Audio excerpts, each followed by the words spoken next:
well, they had gave me the diagnosis that I had shortness of breath. I know I'm out of shape, but I didn't think I was, that out of shape. Like, just like a walk in Walmart was getting difficult, or walking down the street when we went on vacation. So I was trying to self-diagnose, or, kind of treat myself, because, when I was younger, I did have asthma. So I was using an inhaler and doing nebulizer treatments and things like that, and those helped to an extent, but I still was having shortness of breath. Like, I couldn't lay down flat, so I ended up like sleeping on the couch and like up straight. I was having problems like washing my hair, brushing my hair, and so it got to a point where I was like, okay, I need to go to the doctor. So beginning of July came, and I went to the doctor and told her about my past history of asthma. And so we kind of went on, with steroids, antibiotics, those kind of things. And then the second week of July, she was like, because I would see her every week to see how my symptoms were.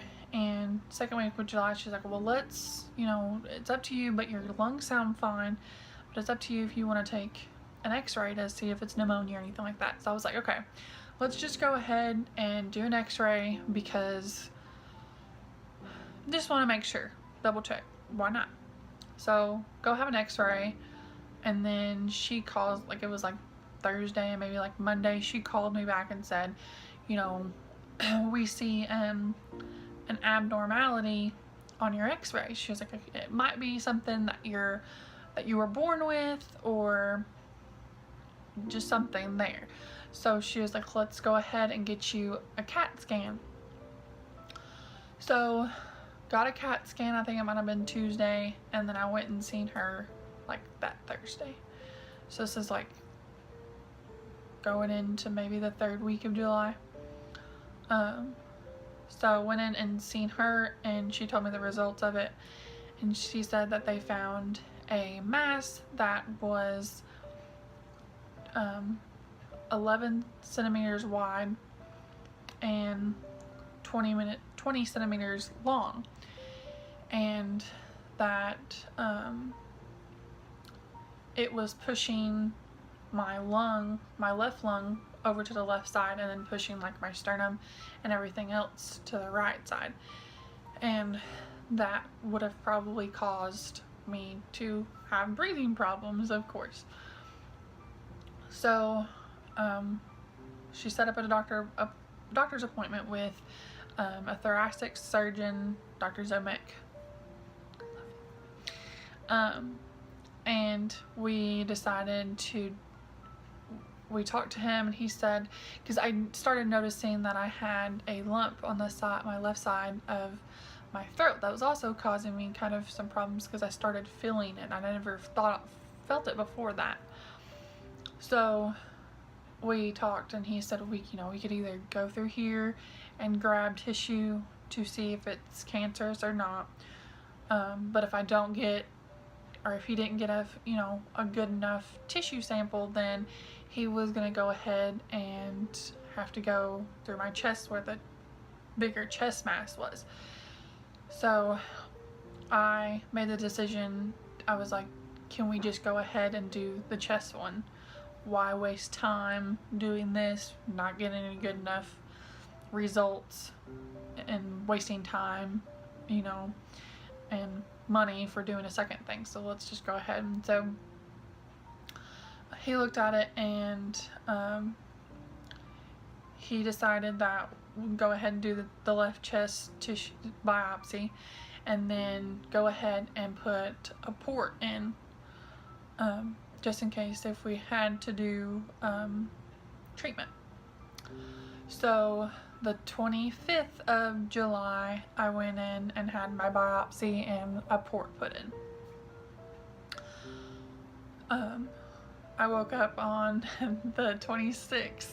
Well, I didn't wake up, but I woke up not from the surgery, but, you know, just woke up from the night and met my nurse, Scott, and I looked at him and I said I had a lot of tubes in me. I had oxygen, I had a catheter, I had a chest tube, I had an A line, I had a lot of, and I had 2 IVs in me. I had a lot of things that were, you know, poked inside of me. And I looked at him and I said, I want every single line that I possibly can have out. I want to have it out today. And he said, we'll work on it. So first thing went was my oxygen. A little bit later, my catheter came out. A little bit later, my A-line came out. And then by 3:30 that day, I had everything out of me except for an IV. So I was able to get up and walk and do things without being attached to a machine. So that was the 26th.